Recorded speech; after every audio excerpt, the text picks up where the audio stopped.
It's where you go to bike, hike, and stroll miles of pathways over more than 7,000 acres of parkland. A place to go explore rivers and fish their bountiful waters. Natural places to go marvel at magnificent wildlife while you play outdoors and go wander charming communities. Find all this and more at Destination Downriver. Give it a go. Hi, I'm Sue Trussell, Brownstown DDA Director, co-chair of Destination Downriver, and your co-host today for our podcast. And this podcast is presented by Market Insights with vodcasts produced with the help of the City of Taylor Media Center. We're sponsored by the generous support of our friends at Allegra Marketing, Print, and Design for strategic marketing and print communications with measurable results. Let Allegra assist you with your print, mail, design, and signs. Located at 3557 Fort Street in Wyandotte, or call 734-288-8994. Tell them Destination Downriver brought you there. Our August podcast and vodcast is dedicated to dining downriver. This region has a diverse and eclectic food scene with hundreds of restaurants offering fare ranging from exotic to scrumptious and from award-winning culinary masterpieces to delicious American classics. Indulge in gourmet meals, decadent desserts, or handcrafted ice cream in each of Downriver's 18 communities. We're going to journey through some of the area's most notable and unique dining destinations with the help of one of Downriver's best-known restaurateurs as our guest host today. Please welcome John Fiorelli, owner of Fiorelli's Restaurant Collection. Thank you, Sue. Glad to be here with you today so we can talk about some of the many terrific dining options that reside here in Downriver area. We'll start off today's discussion with a group of guys that made themselves notable by helping promote local eateries. The coronavirus, with its restrictions, shutdowns aimed at curbing its spread, took a real toll on the restaurant industry. The Michigan Restaurant Association, MRLA, estimates that over 3,000 restaurants were permanently closed since the pandemic began. Dash and Diners Downriver is a group that took action, supporting establishments downriver. They started Dash and Dine Downriver and its Facebook, which now has over 1,000 followers. Just some guys making the best out of troubled times is how you all have labeled yourselves. They visited different mom and pop restaurants, and then they posted their experience on social media to help these restaurants build their businesses. Over the past couple of years, Dash and Diners visited more than 30 eateries around our area. Pretty extraordinary on its own, and it gets better.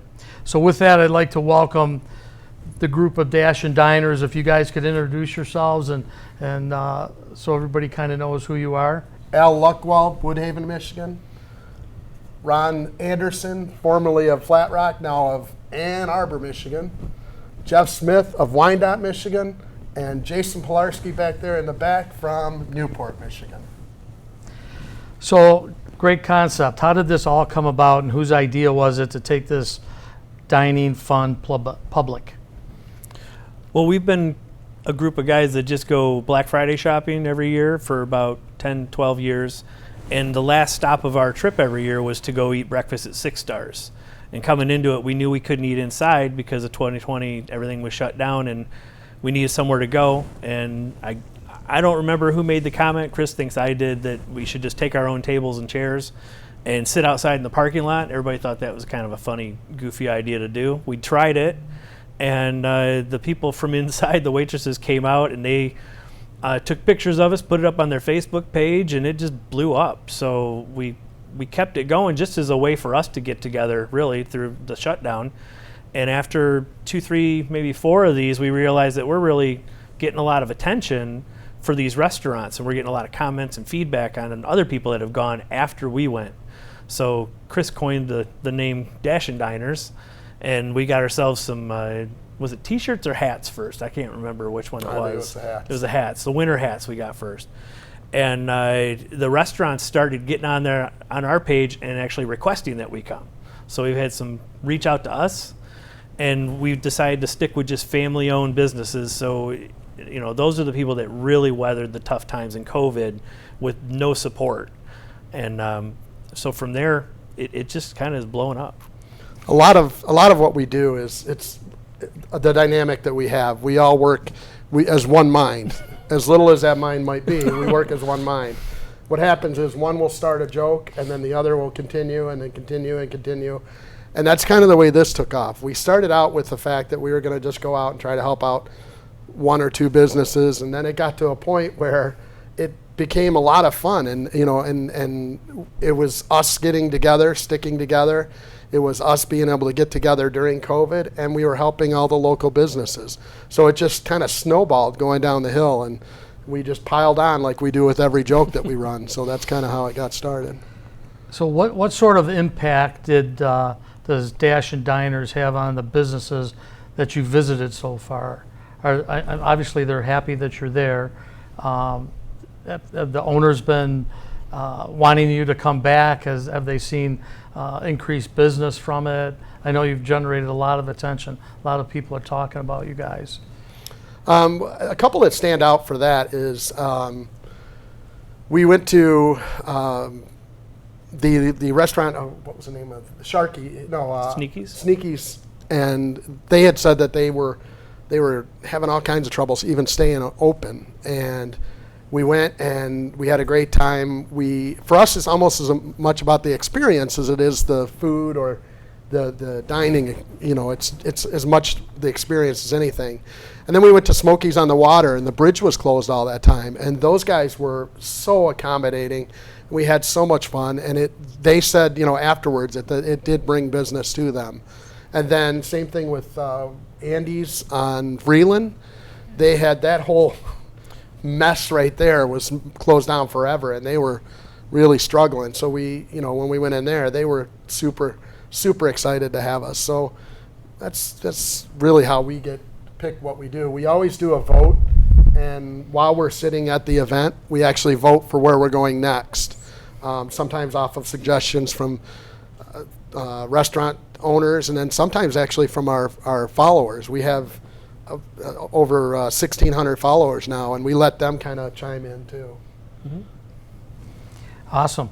I mean, if you remember back during that time where restaurants couldn't let people in, just doing takeout, what a novel idea for you guys to do that. Not only it shows other people that we're still functioning, and from a restaurant tourist perspective, it just generates energy at a time where there was no energy.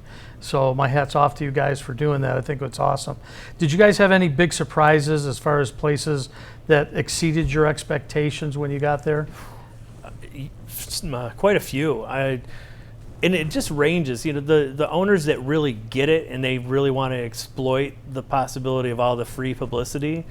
Man, we've had people, they serve us like we're in the restaurant. They'll bring everything out, plates, silverware, glasses. They'll serve, they'll dedicate a server to us. What was Mally's brought out a garbage can. That was one that we hadn't thought of. They just out of the blue brought a garbage can out for us. It's like those little things like that are just amazing when it's the difference between a carryout box or a full-on meal out there. Yeah. And we definitely stay longer at those ones because we have a lot of dialogue with the server. We have a lot of fun. Some of the servers we have were just fantastic. They made the whole event.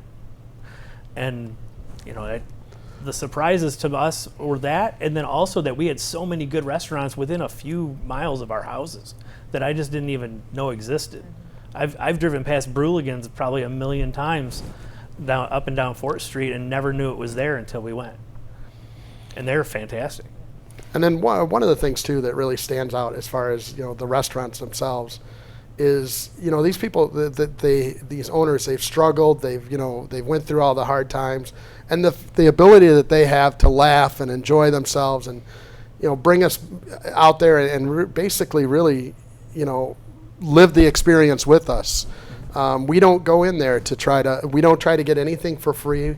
As a matter of fact, the one thing that we kind of make our standing rule is we try to, if we have the ability at the restaurant, we try to tip whatever we ate. So whatever our bill is, we tip.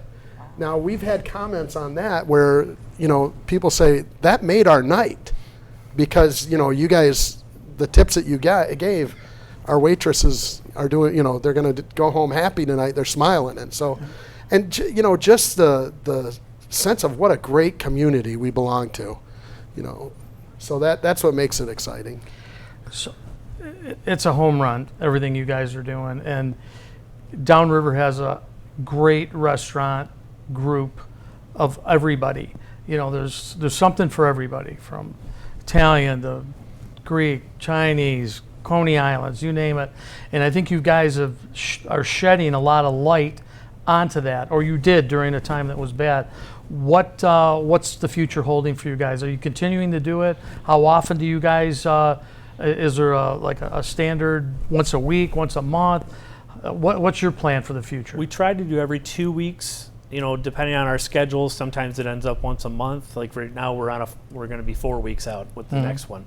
But yeah, we try to do it every 2 weeks, and we still take the table and chairs, and we have an easy up canopy, so we're not out in the rain anymore, and a banner that hang it, and we try to get as close to the road as possible to create more visibility for drivers going by, and we get a ton of honks and waves and things like that. I think where the real difference came too is people talk about, the dining experience and how horrible it's been. We eat outside. And I have shoveled snow at restaurants so that we could put our table and our chairs down. Mm-hmm. And we actually look forward to the cold weather because, a bunch of knuckleheads in a parking lot, chubby guys in a parking lot eating, no big deal if it's, 70 and sunny. But when it's pouring down rain or snowing and you're out there eating in the parking lot, people take notice. We've had restaurant owners say, well, you know what, why don't you come inside? We won't do that. We will not take it inside, because part of what we were founded on is that we wanted to go do the experience without the inside. We wanted to see, if you can have a good time in a parking lot, you can have a good time pretty much anywhere. So that's kind of where we're heading. And we're going to continue doing what we're doing, in any way we can to help the community. We have learned what foods will stay warm in cold temperatures. Yeah. Well, I guess my question is, are they bringing hot boxes out for you guys so you can keep Sometimes yourself hot? it varies. Yeah. And you do. You learn. It's the funny thing is you learn foods that you just do not eat out when it's negative 3 degrees out. Yeah. You don't get spaghetti because it's not going to be pretty. It's fried eggs and hash browns don't. You're chiseling away at spaghetti to try to eat the spaghetti. So you just try to order what works. It brings a lot of attention for people that are driving by when they see people outside like that, and they're wondering what's going on.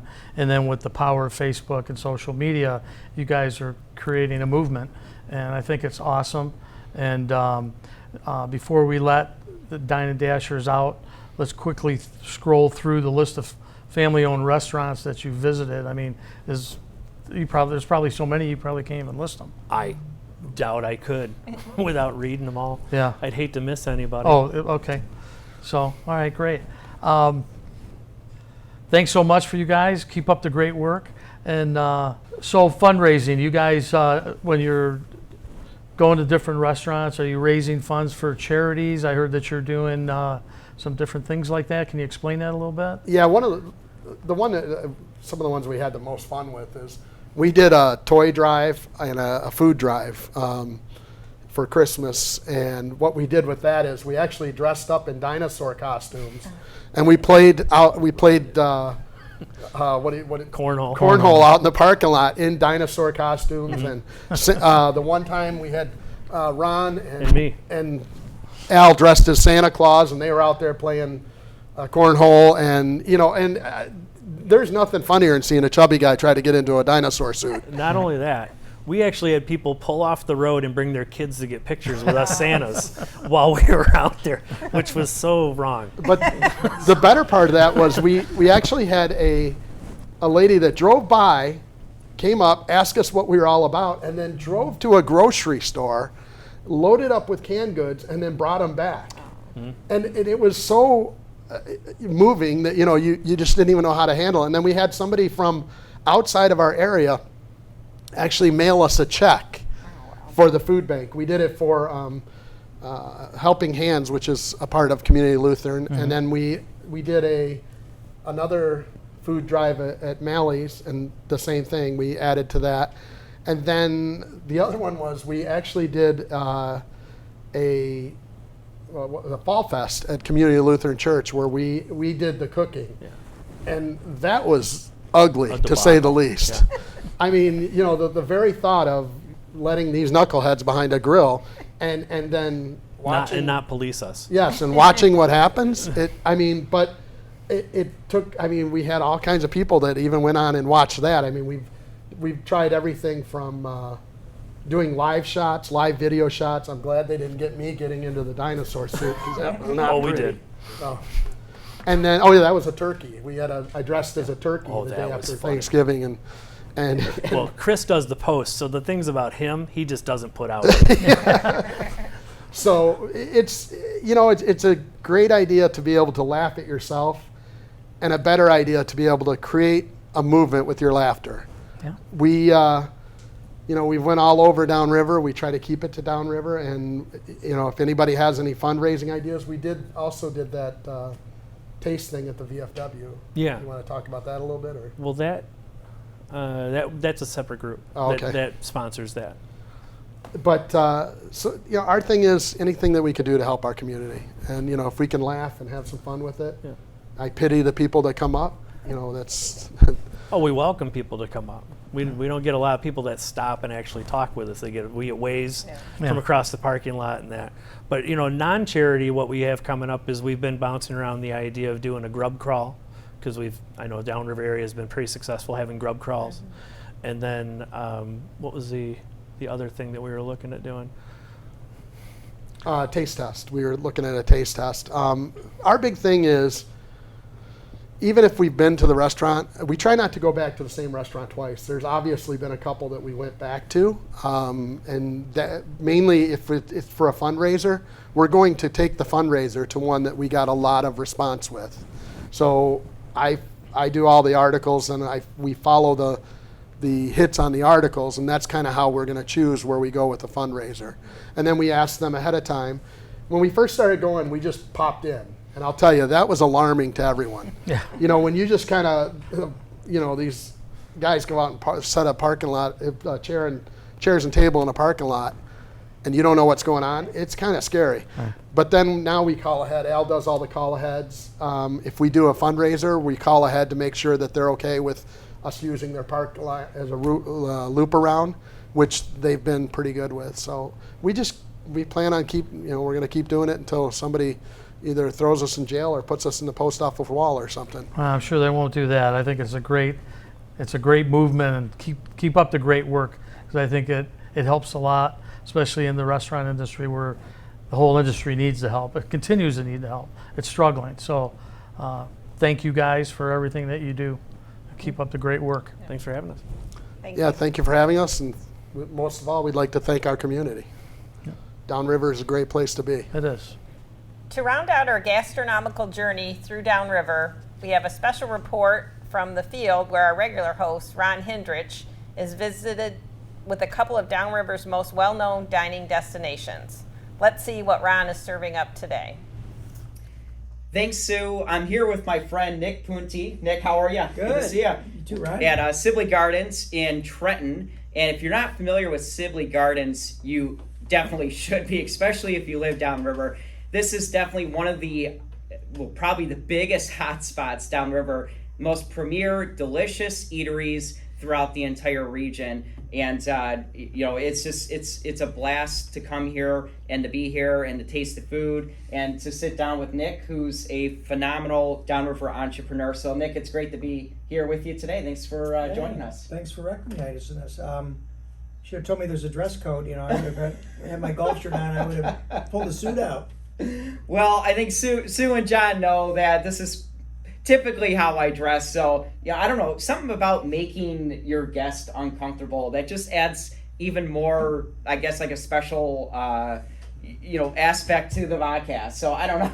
But, you look like $1 million. That's all I know. But it's good to be here with you, Nick. Thanks for having us. So, food is so much more than just a meal. Food brings us all together. From bridesmaids parties and birthdays to business meetings and anniversaries, dining out just seems to find its way into every good part of our lives. I know, Nick, you would agree with that. All these great memories deserve good food, don't they? Absolutely. Yeah, we've been lucky, blessed with our clientele that been coming for years and years and years, and the biggest compliment probably we received is I've never had a bad meal in 40 years, and that's pretty good bad. That's average. a pretty darn good compliment. Yeah. And so that's where Sibley Gardens comes in, is the phenomenal atmosphere and the food that you provide to your patrons here, not just the Downriver region, but throughout all of Metro Detroit. Yeah, we've gotten a lot of recognition in the last few years, which is great because my dad and grandmother took this restaurant over again in 1961. So for 61 years, we've been we've been here forever, and it's easy to take restaurant business for granted after all these years. But we've gotten this great recognition like throughout the state, not just for the Downriver area. Absolutely. And you mentioned 1961. So my understanding is that the restaurant has been here since 1935, but it's been in different locations. Right. Yeah. Originally, it was across the street in 35. My grandfather took it over in 1944.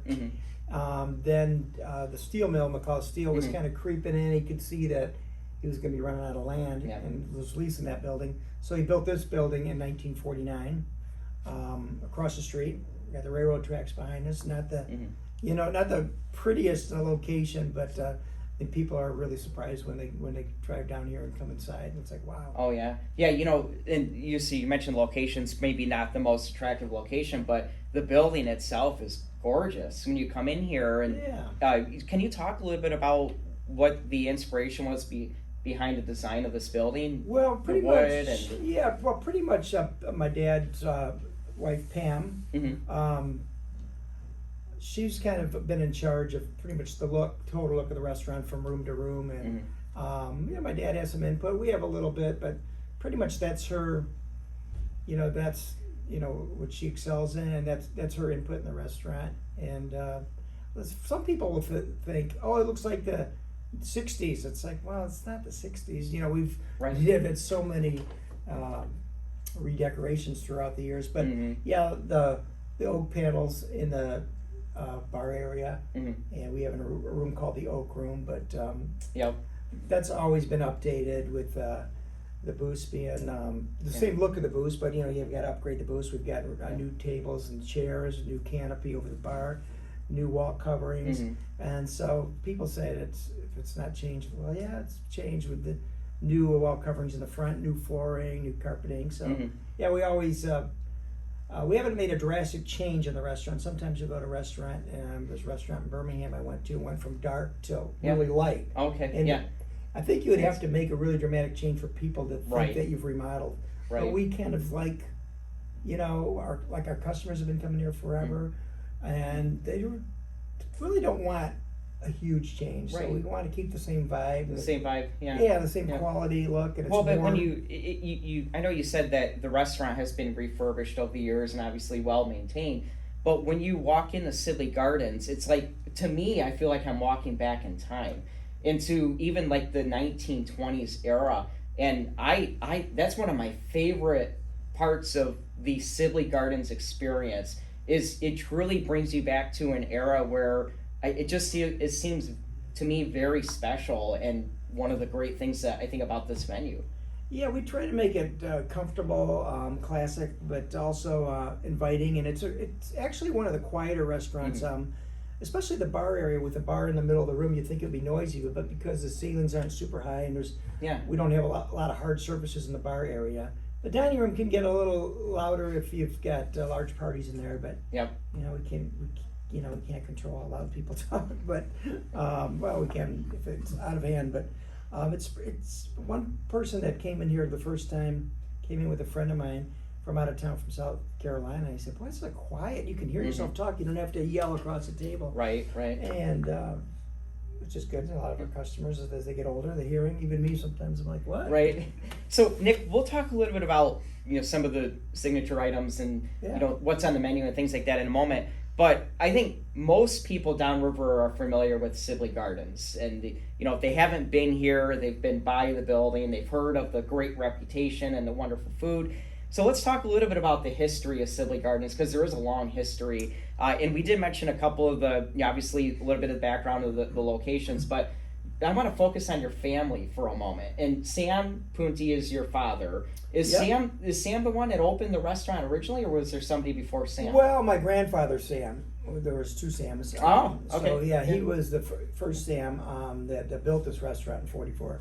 But my dad and my grandmother Mary, they took over this restaurant in '61. They still own the building, but decided to give it a go in 1961.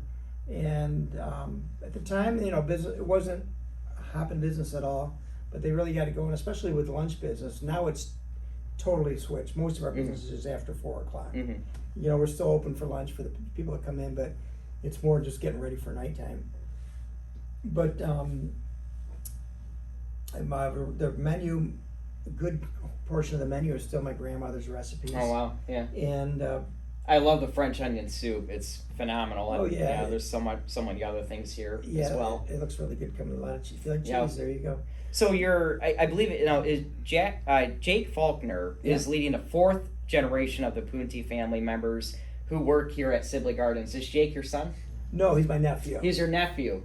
Okay. He's 6'4". I couldn't. Make, I know. I couldn't make one of those. I see him working at the bar every time I come here.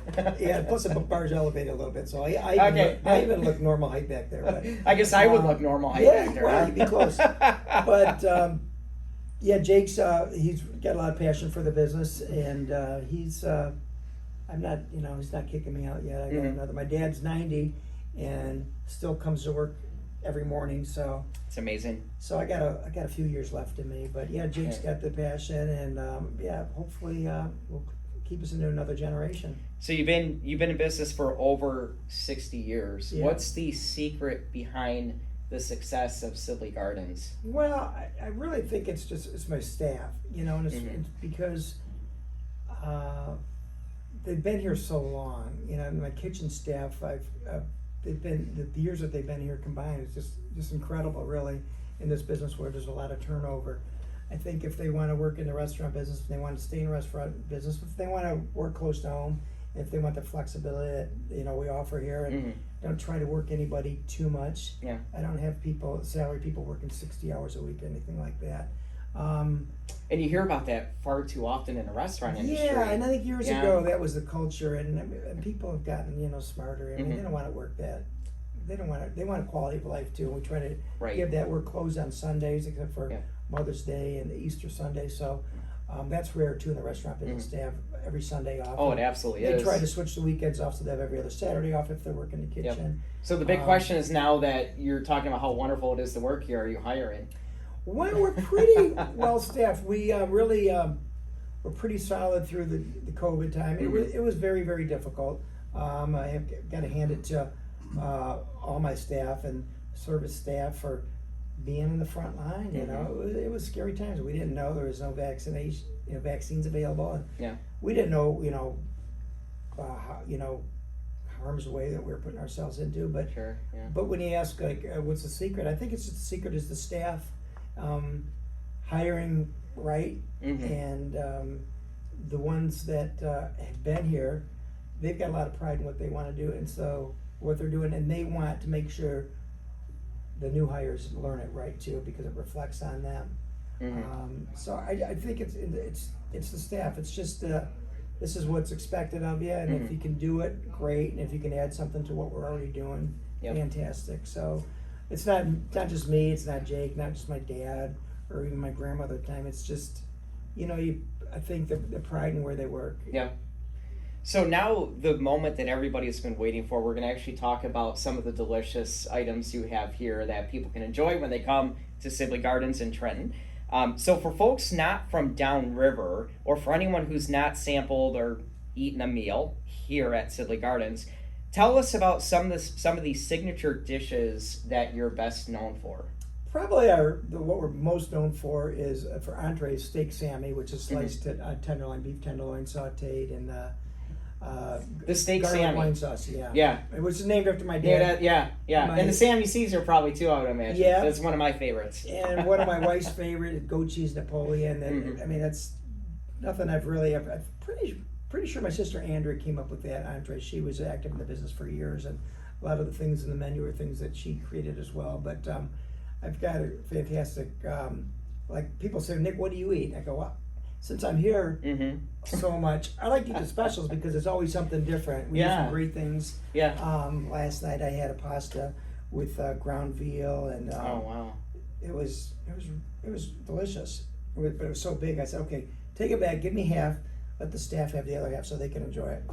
But again, a great place to work. Yeah, you share your dinners yeah, with your I staff. can't eat as much. It doesn't show, but yeah, just we've got Chef George Sarabian's been here for years. Justin Chabot's been here for years.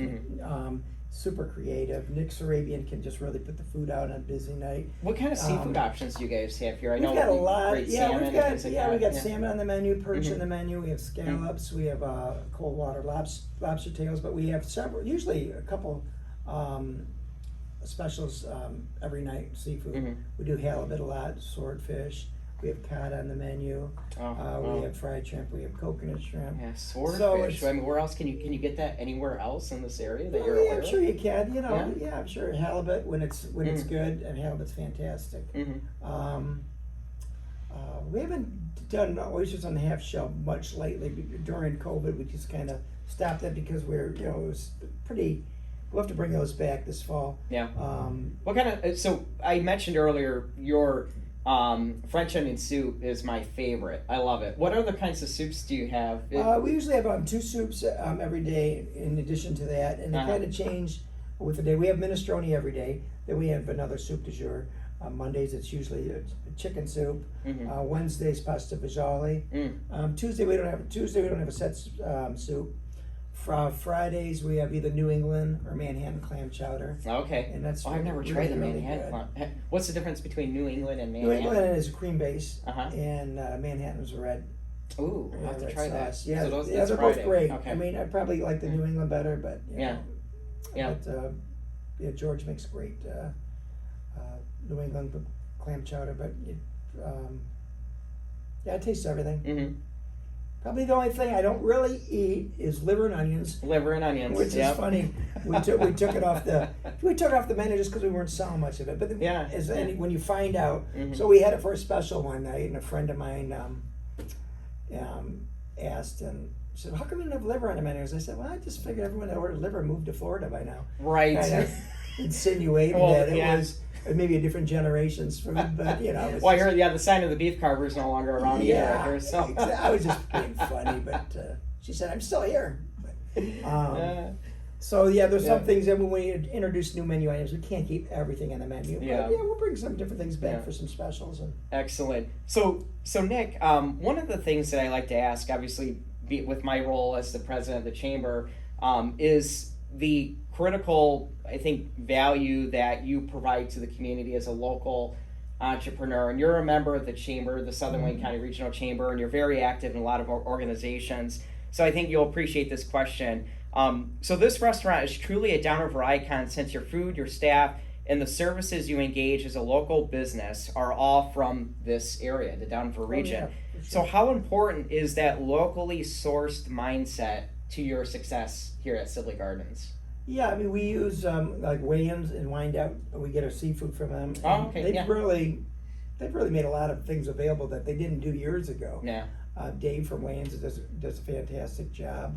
One of our guests owns Noni's Farms, and we get some fresh produce in the summer from him. We get our meat from Fairway Packing. They're fantastic. But we don't grow our own produce or anything. We probably could put a little garden in back, but really we've got enough to do. Right next to the railroad But tracks. just more important, it's just like just this area. I mean, there's great dining here. I mean, you don't have to. And I think people come from the other side of town and they're just like, wow, what a great place. And some people do drive quite a ways to get here. Yeah. Well, I have to ask you about across the street. McLeod Steel was there for decades and decades and decades. And you and Sam have been very involved, I think, in really helping to move that property forward. McLeod Steel has now officially been taken down after many years, and we're hoping that, and we're looking forward to a great developer that's going to be coming into the region eventually and bringing jobs and a strong tax base for Trenton and the entire region. But you as a local business owner, this has impacted you tremendously over the years. What does it mean to you now to see McLeod Steel finally coming down? You can see the river from your property, and the future and the optimism that this community has now for that site moving forward. What does that mean to you as a local business owner here? Well, the first thing I noticed, I'd come in the morning and the sun coming up and everything was brighter. I know. Yeah, the sun's shining on Sibley Gardens. And, it's just, obviously, it's a blank slate right now. What could be there? Unfortunately, the years of, an industrial site, homes aren't right. You're limited. Option. Yeah. But who knows? I mean, if it was designated as a brownfield site and could be cleaned up enough, it's just the cost of cleaning up to make it that. Right. But I hope it's something that's viable for the community, something that the community would be, welcome. Yeah. And obviously tax base, but it's a mile of waterfront. Sure, I mean, it's a prime property. Another, you think a city that would have all of a sudden a mile of waterfront, it's pretty, Right. And in between the two bridges, and absolutely, it'd be nice if we could do part of that area where people can enjoy the waterfront. Sure.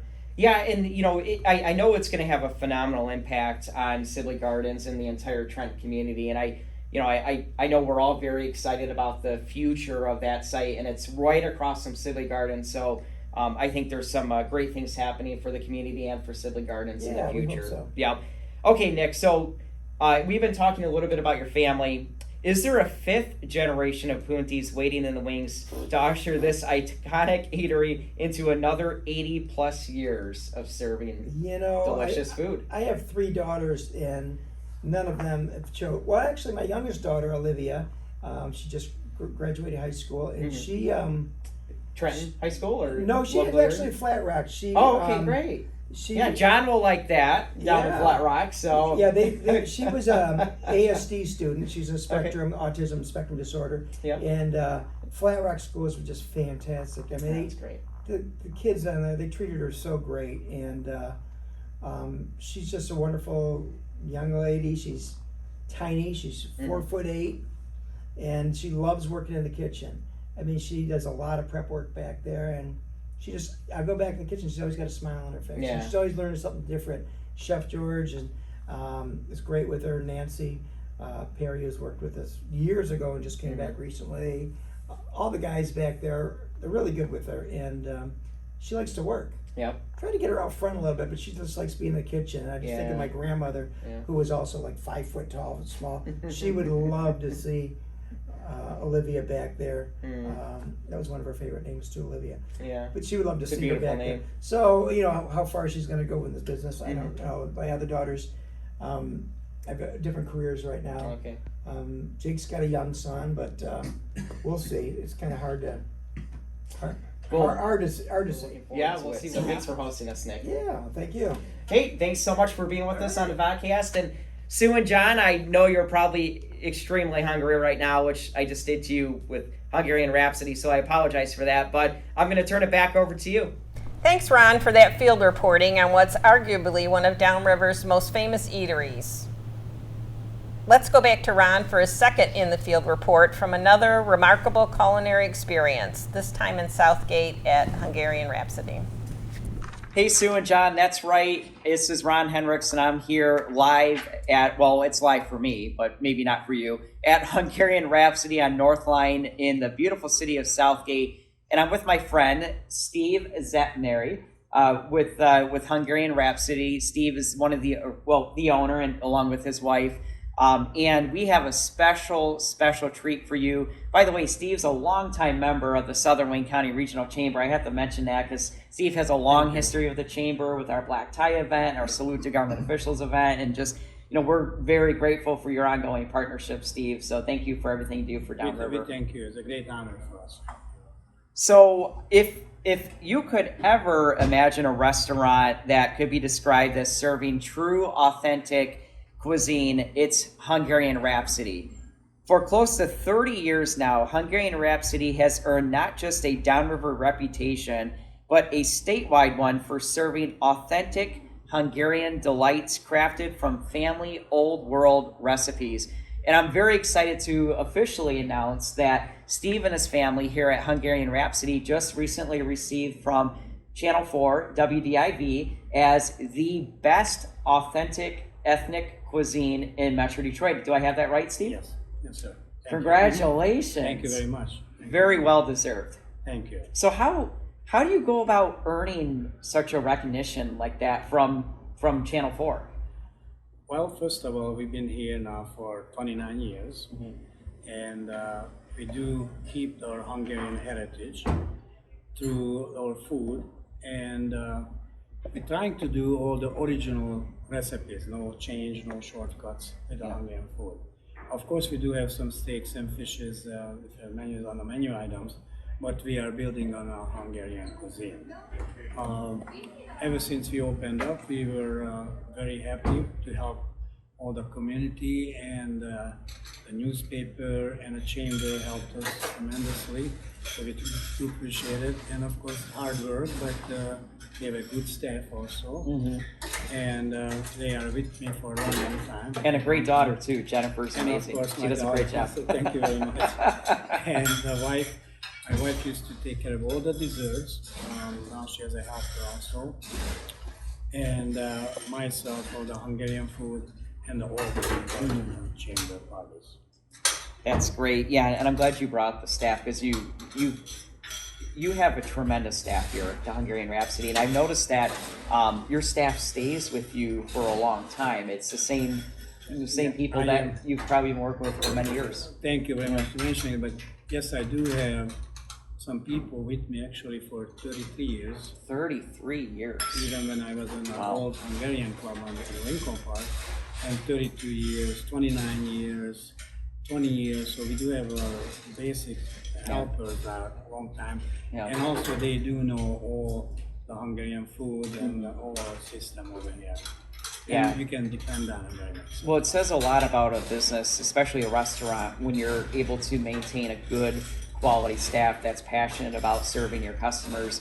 And to have staff that have been with you for 33 years is phenomenal. Thank you. Okay, Steve, I got a big question for you. So we're going to dive right into this.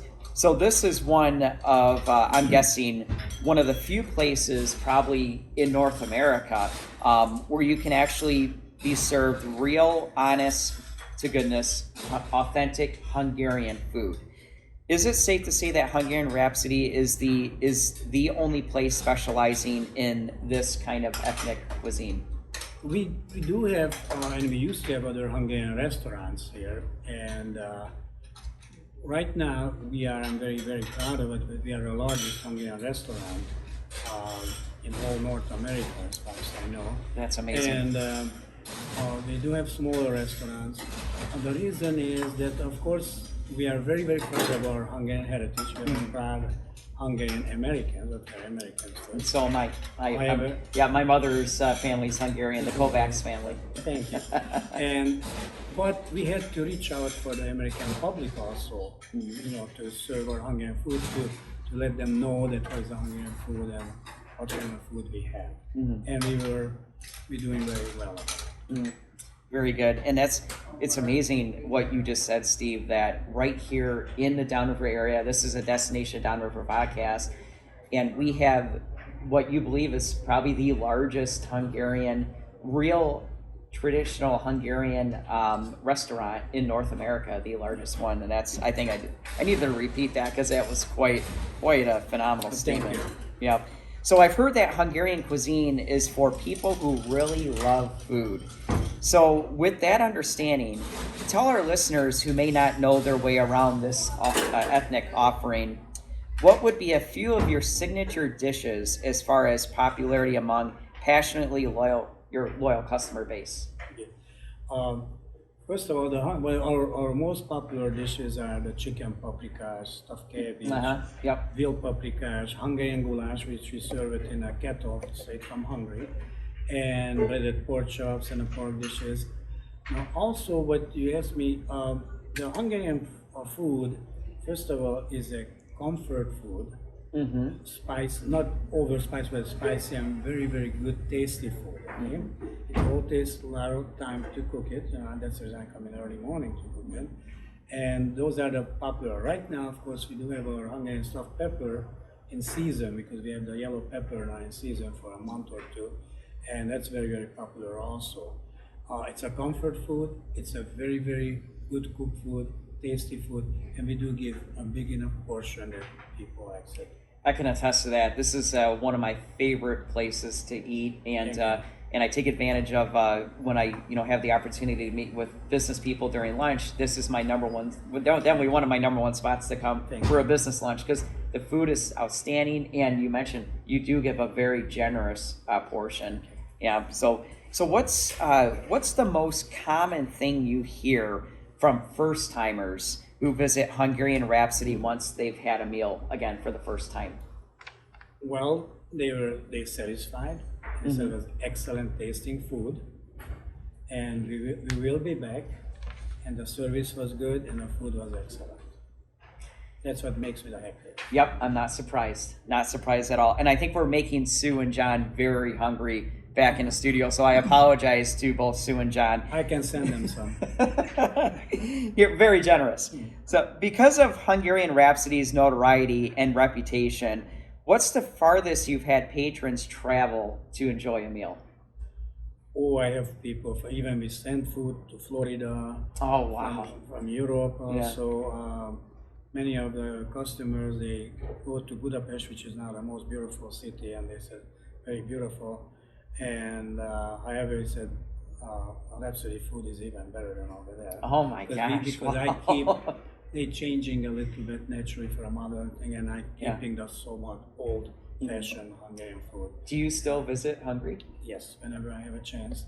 Of course, the business dictates my life still, so that's where I have to go. Yeah. And under the virus, naturally, I didn't want to travel at all. Yeah. Before that, we did, and as a story, my wife's father died, and he was very proud of his small village where he was from, and he left $300,000 for his village to Catholic Church, and we built a school and a Hungarian culture center in his memory over there. So. Okay. One of the things that I think a lot of people know about in the Downriver area is the wagon that you have outside with all the beautiful flowers. So tell us more about that, because again, that's something that everybody knows about. Is that, hey, the Hungarian traditional Hungarian wagon you have out in Hungarian Rhapsody's parking lot. Where did you get that, and what was the inspiration behind that? I mean, if you go to Hungary and you look at a real authentic Hungarian restaurant, and they have a wagon. That's a hay wagon, original hay wagon. Okay. And with two horses on top. Of course, I don't know the horses, but and also the reason I have the summertime, the flowers, I think it makes it beautiful and noticeable. It's gorgeous. And in the Christmas time, of course, we have the Christmas decoration on it, and we fill it with flowers. But that's one of the Hungarian thing, and also the so-called old-fashioned well. It's all the Hungarian motifs and bells and things like that. But that's what we are very proud of. They know that it's Hungarian Rhapsody. It is beautiful, and it's definitely something that catches your eye as you're going down Northline Road, and it's well recognized throughout the entire Downriver region. But the other thing is, Steve, you're a restaurant, but you also have a beautiful banquet facility in the back, and so you can offer business lunches and family gatherings and even funeral lunches and things like that. Can you tell us more about that side of the business? Yes, we have a banquet room. It sits up to 200 people. We do have weddings up to 150 people, showers, baby showers. We do have funeral luncheons also, business meetings. We're doing very well.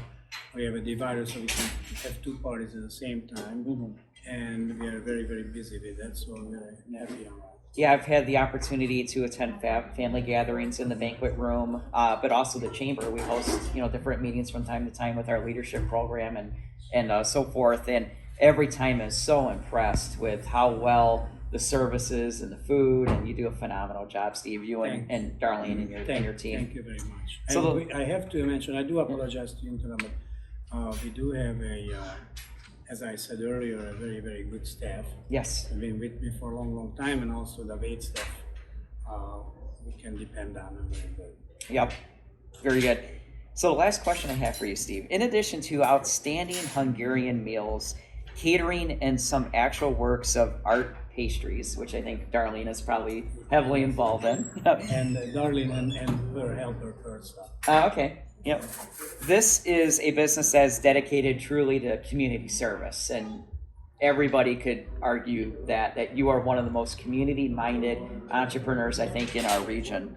So tell us a little bit about the dedication to making a difference and giving back to your community, and why that is such an integral part of your business philosophy. First of all, I was very happy and thrilled that when we opened up and had such a good business immediately.